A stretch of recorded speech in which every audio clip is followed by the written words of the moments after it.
I've been talking to some pressure groups here in London who've been campaigning for years, for decades, for the end of this autocratic regime. Their sources inside the country are painting a very worrying picture. There are unconfirmed reports from these pressure groups that some army units have been told to shave their heads, suggesting that perhaps the soldiers are going to go in posing as monks to try and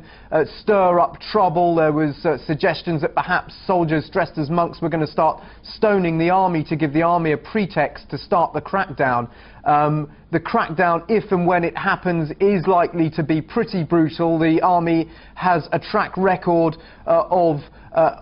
awful treatment of protesters, of locking up pro-democracy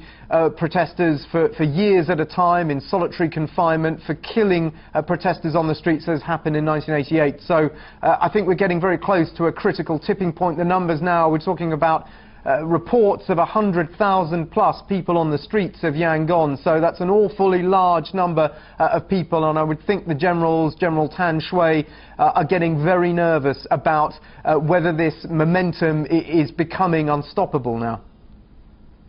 Now, all of this that you describe, the capacity of the military junta to crack down brutally against dissent, must surely be known to the people who are taking part in this new protest. So what is it, do you think, that gives them the sense of belief, perhaps of hope, to think that this time things might be different? Well, we understand that this was something that had been planned, these protests, that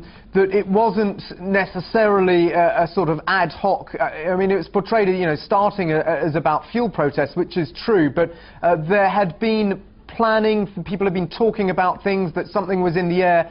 for several weeks, for months, and that clearly they feel, the protesters, that by having monks as the central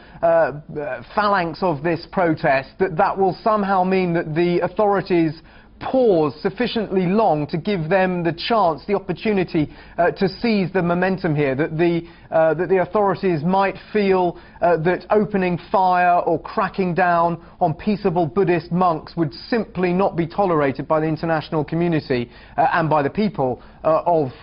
Burma and